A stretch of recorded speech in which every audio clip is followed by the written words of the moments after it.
Today's story with a lonely man stands on a deserted island, staring at the endless sea, tears filling his eyes as memories of his missing daughter haunt him. 2 years ago, he had taken her for a routine doctor's checkup. After waiting for what felt like forever in the lobby, she still didn't come out. Worried, he walked into the doctor's cabin, only to discover that his daughter was gone. Panic took over. He searched every corner, calling her name over and over. Desperate, he phoned his wife and said, trembling, that their little girl had disappeared from the clinic. He even ran into the streets hoping to find her, but she had simply vanished. Was it a kidnapping or something far more disturbing? The truth, my friends, is stranger than you could ever imagine. So listen closely, because this story will twist your mind in ways you don't expect. Back home, fear and tension filled the air. Their lawyer arrived saying reporters were waiting outside for a statement, but Victor, the father, a psychiatrist by profession, couldn't face them. His wife, Isabel, stepped forward instead, begging on television for help in finding their daughter. Days turned into months,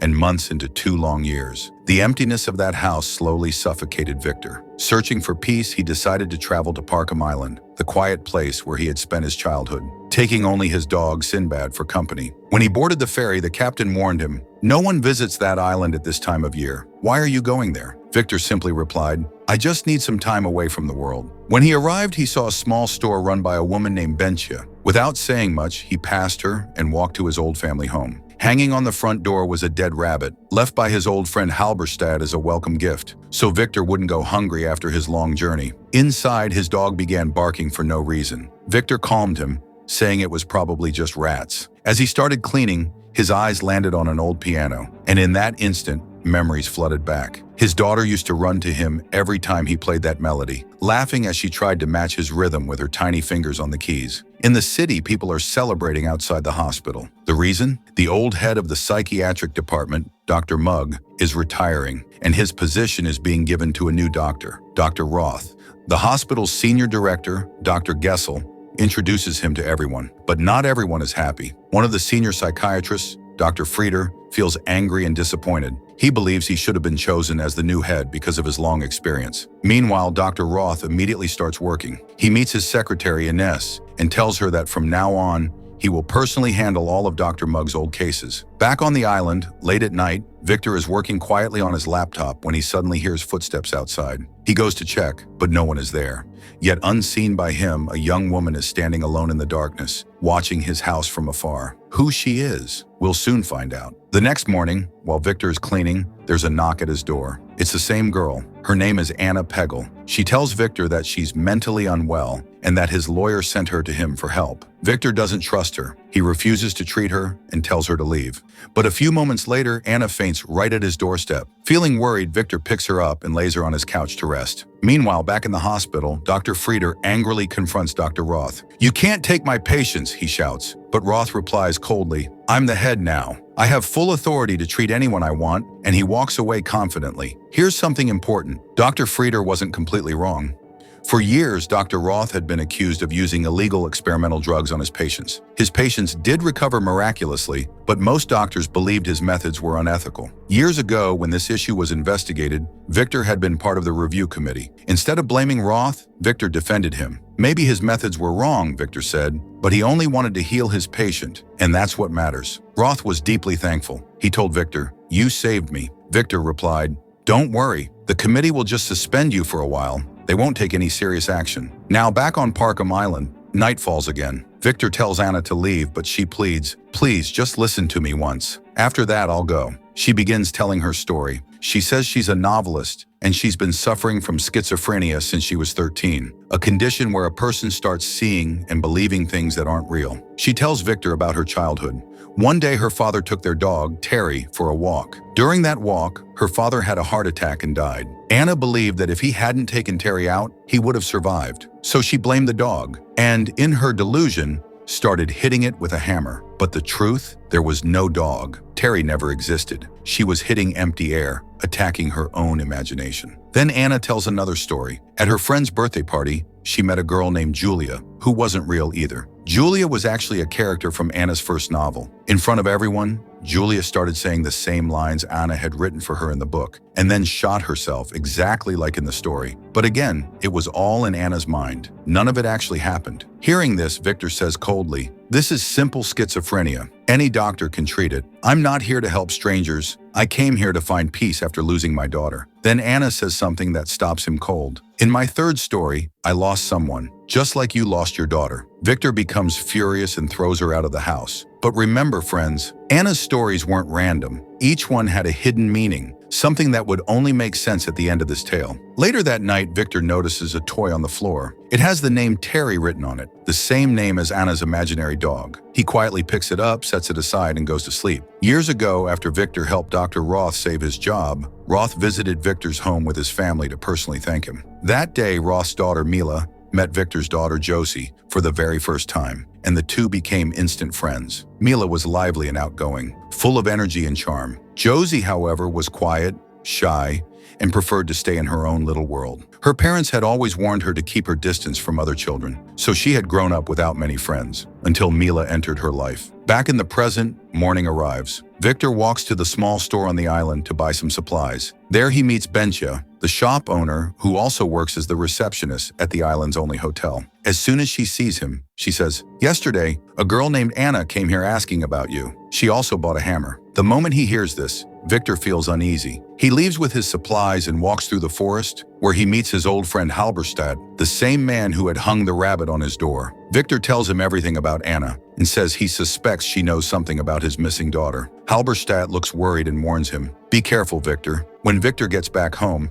he tries calling his lawyer, but the call doesn't go through. So he leaves a voice message. "Did you send a girl named Anna to visit me?" Then he searches Anna's name online, and what he finds chills him. The second story Anna told him, about her imaginary friend Julia shooting herself, wasn't imaginary at all. It was based on a real case, a girl who had actually killed herself in the exact same way. Now Victor is convinced Anna has been lying, and somehow she must know something about his daughter too. Just then, the power in his house cuts out. Victor steps outside to start the generator. Suddenly, Anna appears again, standing in the dark, asking for his help. He confronts her. "Why did you buy a hammer from the local store?" Anna looks confused. "I never went to any store," she says softly. "I don't know anything about a hammer." At that moment, Victor's dog starts barking wildly. He turns to calm him and then freezes.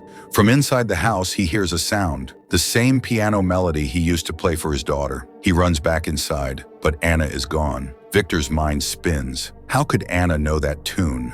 Only he and his daughter ever knew it. He searches every room, then runs into the forest, but Anna has completely vanished. The story flashes back again to years earlier. Josie and her best friend Mila are together, laughing and sharing secrets. One day, Josie tells Mila about her new boyfriend, and suddenly she leans in and kisses her. Outside the door, Victor overhears everything. Just then, Josie's nose starts bleeding again. He rushes in, asks Mila to leave, and gently wipes the blood from his daughter's face. We learn that Josie's nosebleeds had become more frequent, and despite taking her to several doctors, her condition was slowly getting worse, day by day. The story shifts back to the present. Victor is still looking for Anna, and finally reaches the island's small hotel where she's staying. Bencha, the caretaker, greets him and says, "Not many tourists come here anymore. I manage both the store and the hotel by myself." She explains that Anna's room is locked, meaning she must have gone out, and she refuses to give Victor the key. Desperate, Victor offers her 100 euros and pleads, "Please, I think Anna knows something about my missing daughter." After a pause, Bencha agrees. They enter Anna's room together. It looks normal,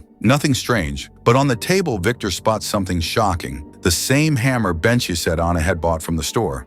Disappointed and confused, Victor leaves. Meanwhile, back in the city, Dr. Roth visits one of his long-term patients, Miss Seeberger, a woman who's been lying weak and lifeless in bed for months. She whispers that she wants to live again, but despite all the medicines, her body's giving up. Roth decides to treat her his way. He tells his assistant, "From today, start giving her the new medicine I prescribed." Back on the island, Victor tells Bencha, "When Anna comes back, tell her to meet me right away." Bencha agrees, but then slyly asks for more money. Victor checks his wallet, no change left. So he goes to the ATM, but when he tries to withdraw cash, his card gets declined. Worried, he rushes home and checks his account online, only to find it completely empty. Every bit of money is gone. Panicking, he calls his wife, Isabel. No answer. He calls his lawyer. Again, no response. Frustrated, he leaves a voice message. Find out how my bank account got drained overnight. The next morning, Anna comes to his house. She says quietly, since you won't help me, I've decided to leave the island. Victor stops her and says, please, just give me 10 minutes. That's all I'm asking. Meanwhile, in the city, Roth checks on Miss Seeberger again, but this time, she's tied to the bed. The nurse explains, she was talking to herself and trying to get out of bed. We had to restrain her. Roth unties her and says sternly, how long will you stay helpless like this? You need to fight, the nurse asks carefully. Should we restart her old medicine? Roth snaps. No, give her only the new drug I prescribed. Don't tell me how to do my job. Just then, Dr. Frieder enters and calls Roth to the senior office. There, the head doctor scolds him sharply. You started a new treatment without permission. This drug could have caused her a stroke, but Roth stays calm and simply replies, I know exactly what I'm doing. And with that, he turns and walks out, leaving everyone speechless. Victor asks Anna, how do you know the melody I used to play for my daughter? Anna replies calmly that she never heard him play the piano. Maybe he just imagined it. Victor doesn't believe her. He feels she's lying and keeps asking for the truth. Then Anna tells her third story. She says that in her dream, she saw a girl standing alone in the dark. The girl didn't want to go home because she believed a demon was waiting there for her. The real meaning of this story will be revealed at the end. While drinking tea, Victor drifts into his past, and the story flashes back. One day, he decided to make Ayurvedic tea for his daughter, Josie, whose health was getting worse. But when he looked outside, Josie was behind the house, smoking with her friend. When he called her, he smelled the smoke and grew angry. He felt her new friend was leading her down the wrong path. Then he noticed something strange. Every other time Anna had come to his house, his dog always barked. But today, the dog was completely silent. Victor asked Anna, have you seen my dog? Anna looked confused and simply replied, which dog? And walked away. Worried, Victor ran outside and began searching for his dog everywhere. Meanwhile, in the city, Dr. Roth entered a secret storage lab where he had been experimenting on rats using illegal drugs. Most of the rats had died, but after months of trials, he finally created a drug that could bring coma patients back to consciousness almost instantly. The next day at the hospital, a nurse told him that Miss Seeberger was awake and walking again. When Roth checked, she had fully recovered. Grateful, she hugged him, and Roth smiled proudly, throwing a smug look at the other doctors as he left. Back on the island, Victor went to visit his friend Halberstadt and told him that his dog had gone missing ever since Anna came to the house. He feared Anna might be dangerous. Halberstadt gave him a gun for protection, but Victor refused it and continued searching. After hours of looking, he finally found Anna's hammer lying on the ground, and next to it, his dog Sinbad,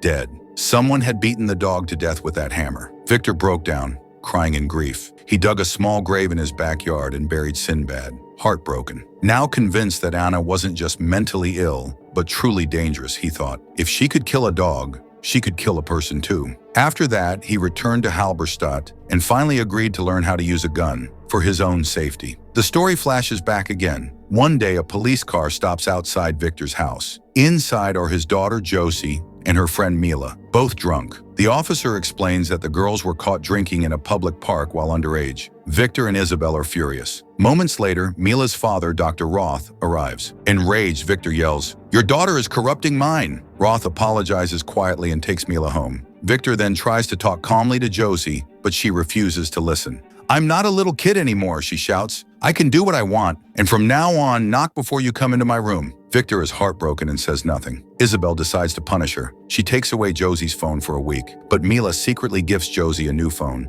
And during a video call, the girls plan a trip outside the city. When Isabel catches Josie with the new phone, she loses her temper again and snatches it away. Victor steps in, saying, "You're being too harsh." But Isabel shouts back, "I'm done. You deal with her yourself." The next day, Victor tries to make peace. "If you want to go out," he tells Josie, "I'll take you. Let's visit the aquarium." Without telling Isabel, he takes her out for the day. But suddenly, Josie's condition worsens. Her nose starts bleeding again. Terrified, Victor rushes her to the hospital. A while later, Isabel arrives furious. She screams at him in front of everyone, "If you ever put our daughter's life at risk again, I'll never forgive you." Her voice echoes through the hospital ward as staff turn to watch. Their marriage begins to fall apart. Arguments become constant. Eventually, they meet their lawyer. Victor updates his will, adding a new clause. If he dies before Josie turns 18, his life insurance money won't go to Isabel. Instead, their lawyer will keep it safe until Josie becomes an adult. It shows how much anger and mistrust Victor now feels toward his wife. As tension grows during a family dinner, Victor tells his lawyer that he plans to divorce Isabel. "You're overreacting," the lawyer says, but Victor replies, "No, I don't feel safe living with her anymore. And after the divorce, she must never get custody of Josie." Then he walks away, leaving the lawyer stunned. Back in the present, Victor's rage finally explodes. He grabs a hammer and storms into Anna's hotel room. "Why did you kill my dog?" he screams. "Where is my daughter?" Anna stares at him, frightened. "What are you talking about, Victor? You're losing control." Just then, Bencha runs in. Victor points at Anna and yells, "She bought this hammer from your store. She used it to kill my dog." Bencha looks confused. "What dog? I don't even sell tools in my shop," Victor shouts. "Stop lying. You told me yourself Anna was asking about me and bought a hammer." Bencha shakes her head, terrified. "I never said that." Frustrated, Victor forces her to open the store at midnight. But when he looks inside, he's shocked. There's no tool section at all. Completely confused, Victor mutters, "You're all playing games with me," and storms off into the stormy night. He heads straight to Halberstadt's house to tell him everything. But Halberstadt isn't home, so Victor sneaks in through the back door. Inside, he freezes. One hammer from a tool set is missing. He picks up the others and notices they all look identical to the one he found near his dog's body. Just then, Halberstadt walks in. Victor shouts, "You killed my dog!" "Why?" Halberstadt, shocked, replies, "My fence broke during the storm. I took my hammer to fix it. Everyone on this island owns the same kind of hammer." He gives Victor his tool bag. Victor checks and sees the hammer still inside. Realization hits him. His friend isn't the killer. But then, who is? Still confused and shaken, Victor leaves the house. Outside, the storm rages on. Drenched, exhausted, and lost, he collapses on the beach and falls asleep in the cold rain. When Victor finally returns home, he's shocked to see Anna already there, calmly waiting for him. She smiles gently and brings him a cup of tea, but Victor refuses to drink it. "You're trying to poison me, aren't you?" he says, his voice shaking. The heavy rain from the previous night had left him drenched and sick. Fever burns through his body, and soon he collapses to the floor. Anna rushes to help him. She drags him to the bathroom, trying to cool him down. As she helps him into a cold bath, she notices something strange. Deep scars and burn marks covering his back. Where did those come from? We'll find out soon. She pours cold water over him, and Victor screams in pain. Later that night, Anna takes Victor down into the basement of the house. He looks around and freezes. In the large mirror before him, he sees that the room looks exactly like his childhood bedroom, the same one where he once lived alone with his mother. As Victor begins to tell Anna about his past, something unexpected happens. Halberstadt suddenly bursts into the house, holding a gun. He calls out Victor's name, but when he sees Anna's reflection in the mirror, he panics. Believing she's some kind of ghost or hallucination, he fires. The bullet misses Anna, but hits Victor. Victor falls to the ground, bleeding. In that moment, everything changes. He's no longer in the basement. He's inside a car, with Anna sitting beside him. She whispers softly, "Save me, Victor. You saved me from death once. Now save me from this life." Victor's fingers twitch. His eyes flutter open, and suddenly he's lying in a hospital bed. A nurse runs out shouting, "He's awake!" Victor's regained consciousness. She calls Dr. Roth's assistant, Ines, who immediately phones Dr. Roth. But Roth is at home, celebrating his daughter Mila's birthday. He sees the call, hesitates, and ignores it. Ines calls again, this time on the landline, and urgently tells him, Victor is awake. The moment Roth hears that, he leaves everything and rushes to the hospital. His daughter, upset and crying, yells, "Even on my birthday, your work matters more than me." She runs off, but Roth doesn't stop. He can't. At the hospital, while Roth is still on his way, Dr. Frieder steps in. "I'll examine Victor myself," he tells Inez. He checks Victor's pulse and vitals, then orders the nurse, "Get me a full blood report immediately." And now you must be wondering, how did Victor suddenly return from Parkham Island? Hold on tight, because the truth is about to be revealed. A little later, Dr. Roth finally arrives at the hospital. As soon as Victor opens his eyes, he weakly asks, "What happened to me?" Roth gently replies, "You need to rest for now. I'll explain everything later." Moments later, Roth's assistant Inez walks in. She looks tense and upset. "I know what you did," she says sharply. Roth tries to calm her down, but she continues. "Victor's blood reports will be ready by this evening. Once they're out, your career is finished." Roth pleads quietly, "Please just delay the report. I only need a little more time." But Ines, angry and disappointed, turns away and storms out. When Roth returns to his office, Dr. Frieder and the senior board members are waiting for him. They question him suspiciously. How did Victor wake up so fast? Roth avoids giving a direct answer. Instead of arguing, he says, "We should focus on how to take care of him now." But Frieder isn't convinced. Deep down, he suspects Roth has once again used illegal experimental drugs on Victor. That's why he secretly ordered the blood test himself. The truth was about to come out. The next morning, Roth visits Victor again. Victor looks weak but alert. "How did I end up here from Parkham Island?" he asks. He tells Roth everything about the island, Anna, the storm, and even being shot. But when he touches his body, there's no bullet wound, not even a scar. Roth decides not to tell him the truth just yet, afraid that it might completely break Victor's mind.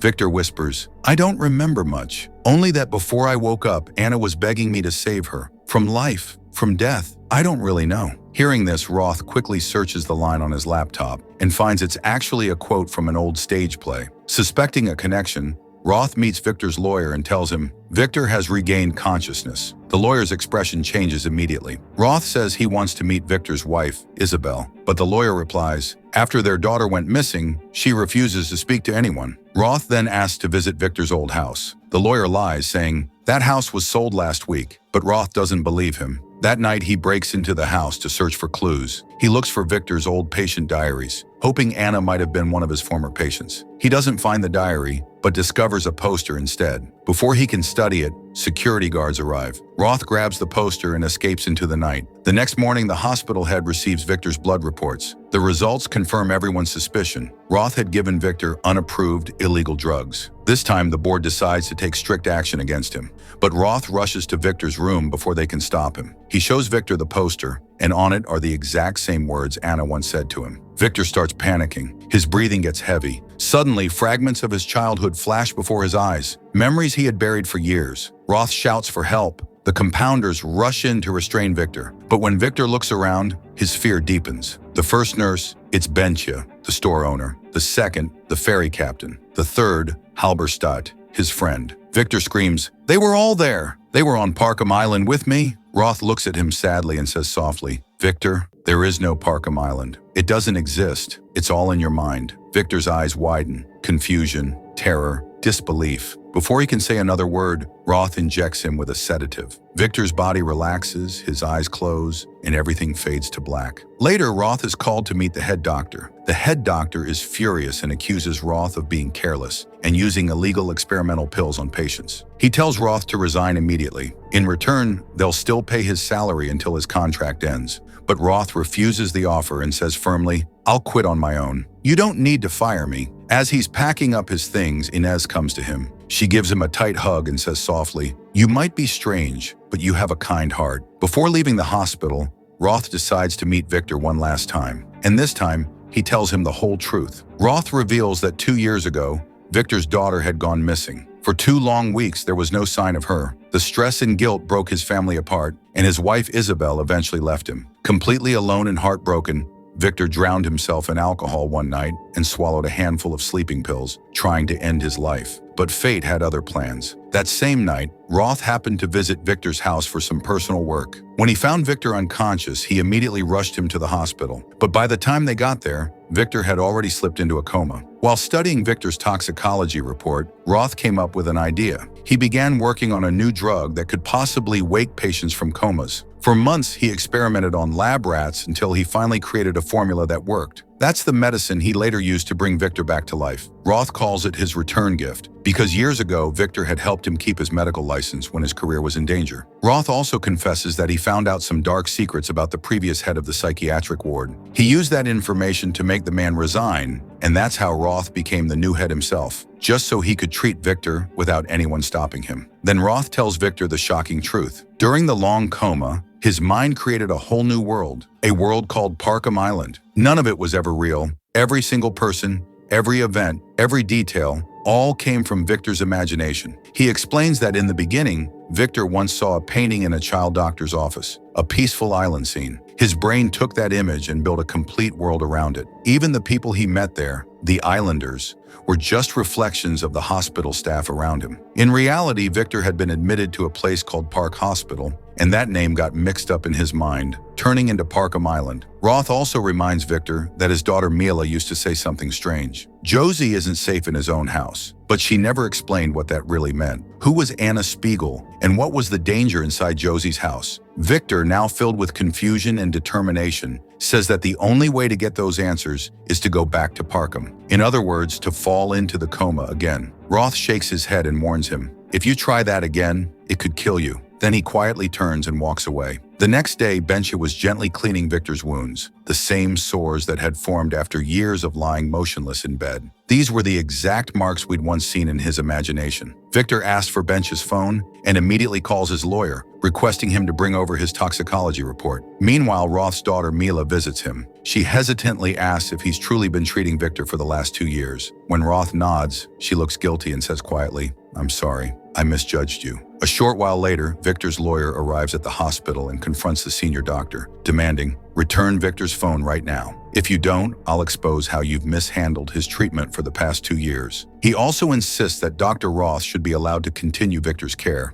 Worried about the hospital's image, the senior doctor agrees. The lawyer then hands Victor the old toxicology report, which clearly lists the pills Victor had used in his suicide attempt. Determined to uncover the truth, Victor decides to take those exact same pills again, in the same quantity, to re-enter the coma and find the answers that still haunt him. His lawyer pleads with him not to do it, but Victor is resolute. Helpless and heartbroken, the lawyer, Victor's childhood friend, leaves in tears. At the same time, Roth sits with Mila in a park. She tells him about Josie, how Josie always felt peaceful outside her home and had longed to have a dog, though her family never allowed it. She even had a name picked out, Sinbad. Hearing this, Roth suddenly realizes that not just the people of Victor's imaginary world, but even the dog named Sinbad were creations of his mind. Mila continues, saying that whenever she and Josie sneaked out together, Josie was completely fine. Her nose never bled when she was outdoors. This revelation shocks Roth. "Why didn't you tell me this before?" he asks sharply.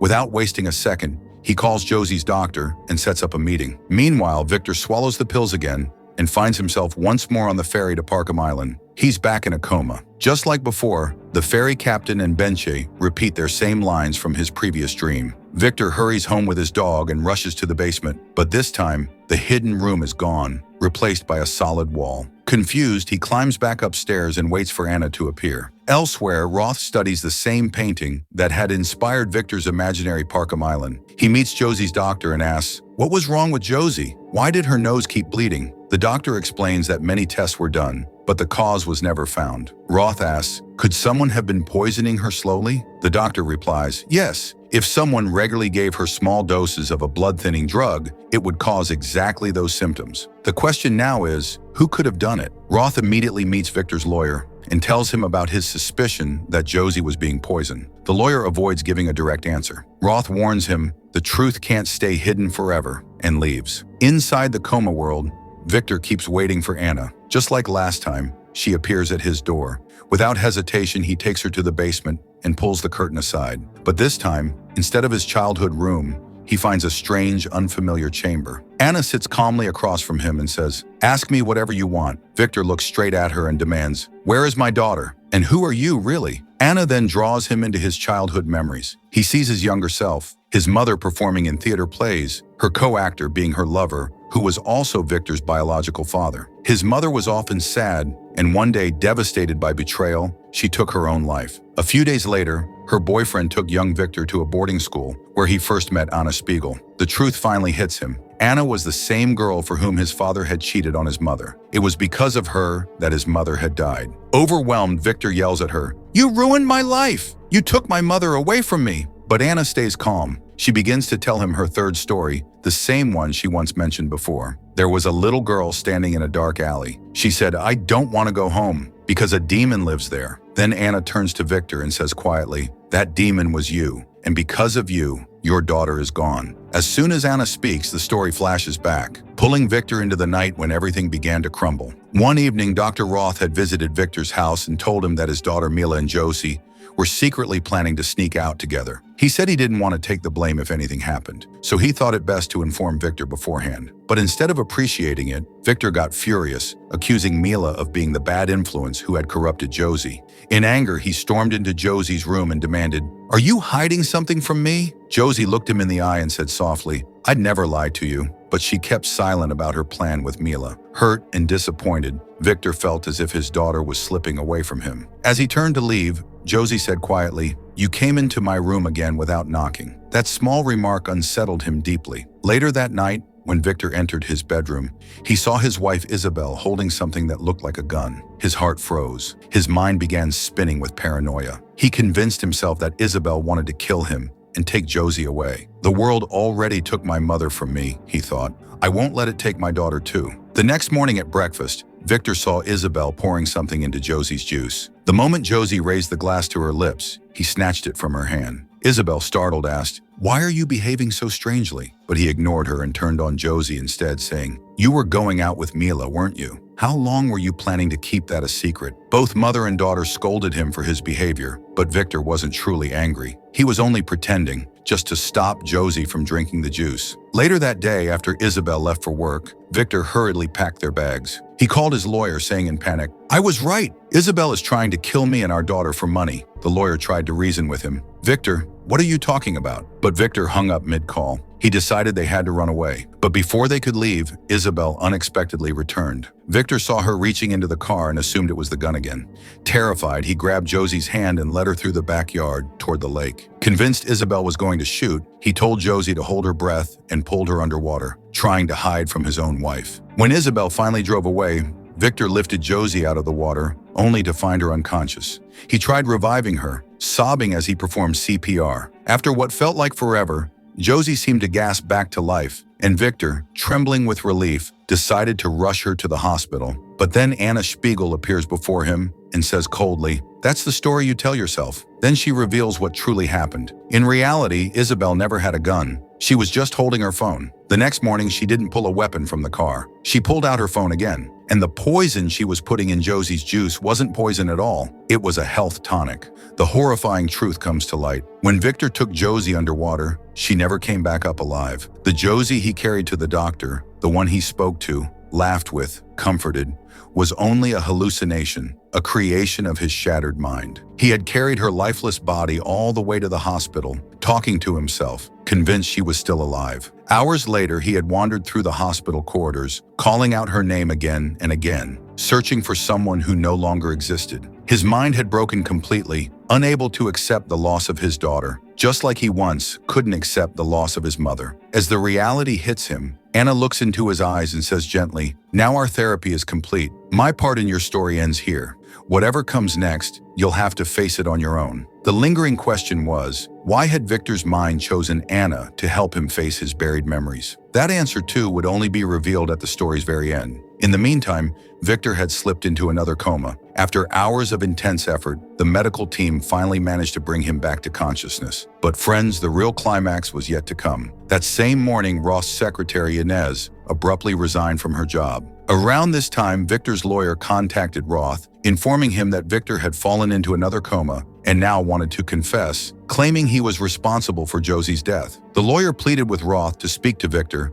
and persuade him not to make such a confession. Roth, however, sensed that something wasn't right. How could a man who can't even move get hold of sleeping pills, he asked himself. Suspicion grew in his mind. Someone was setting Victor up. Pretending to cooperate, Roth cleverly asked the lawyer for Isabel's address, pretending it was part of the process. He then rushed back to the hospital, visibly angry, and confronted Victor. "Why are you so desperate to die?" he shouted. "You didn't just hurt Josie, you hurt Isabel too. If you truly want to confess, then at least apologize to her first." The next morning, after a long drive, Roth brought Victor to Isabel's house. When Victor saw her, his eyes filled with tears. Overwhelmed with guilt, he broke down and begged for forgiveness. Just then, Roth interrupted sharply. "If Josie never died, then where is her body?" At that moment, Isabel's expression changed completely. Suddenly, a dog ran past them, barking loudly. Its name was Sinbad. And then, before anyone could speak, Josie stepped out of the house, alive. Roth and Victor froze in disbelief, their minds unable to process what they were seeing. And that's when the final truth emerged. Isabel revealed that it had been Victor himself who was slowly poisoning Josie. Not because he wanted to harm her, but because he was terrified of losing her. He had been giving her tiny doses every day to keep her weak and dependent, ensuring she'd never leave his side. The horrifying part was that Victor had no memory of doing it. His mind had erased the act completely, a defense mechanism born from the deep trauma he carried since his mother's death. At that moment, Anna Spiegel's third story finally made sense. The story of a little girl crying for help, saying, "Save me from my family." That girl had been a reflection of Josie all along. With tears streaming down his face, Victor whispered, "Everyone I've ever loved has left me. Maybe that's why I couldn't let my daughter go." Isabel then explained that on the day of the lake incident, when she saw Victor talking to a hallucination of Josie, she ran to the lake. After struggling for a long time, she managed to revive the real Josie. Realizing how dangerous Victor's mental state had become, she made a painful decision to protect Josie at any cost. She called the lawyer, and together they created a false story, announcing that Josie had gone missing to keep Victor away forever. Now, Isabel said quietly, Josie is happy. She's living her life in peace. Hearing those words, Victor lowered his head. Without saying a word, he turned and walked away with Roth, both men silent, carrying the unbearable weight of the truth. Friends, just like Inception,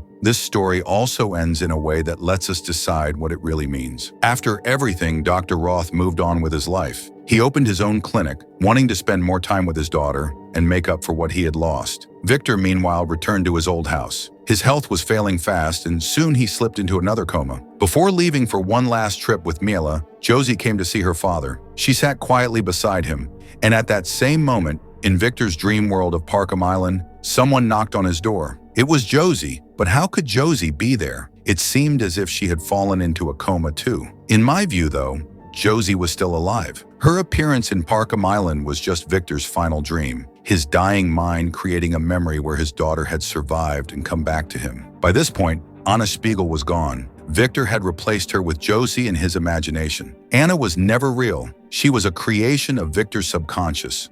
Born from his old pain and trauma, she symbolized his broken childhood because Anna was the girl whose presence had ruined his family, the reason his mother suffered, and why Victor grew up mentally scarred. When Victor went into the coma, his mind used Anna's image to make him face all the things he had been avoiding. Like in Shutter Island, it wasn't Anna healing Victor. It was Victor's own mind, trying to heal itself through her. That's why, once he accepted the truth, Anna disappeared, leaving him alone to face himself. Now let's look at the 3 stories Anna told. In the first story, she mentioned a dog named Terry. That wasn't her dog. It was actually Victor's childhood toy dog, something from his early memories. She told it to slowly guide him back to his past. In the second story, she spoke about a girl's death, which really referred to Victor's mother, who had taken her own life after being betrayed. In the third story, she described a little girl saying, "I'm scared to go home because a demon lives there." That girl was Josie, and the demon was Victor himself, who was unknowingly poisoning her. And finally, those emotional lines Anna said, "Save me. You once saved me from death. Now save me from this life." Those same words were written on a poster Victor once saw, the poster from his mother's last theater play, performed right before she ended her life. Seeing that poster had triggered Victor's panic because those words were his mother's final plea for help, echoing through Anna's voice. And with that realization, Victor's therapy finally ended. Friends, that's how Victor's story closes. A tale of guilt, imagination, and redemption, all born from the mind itself. So what do you think really happened? Share your thoughts in the comments, and thank you for staying with the story until the very end.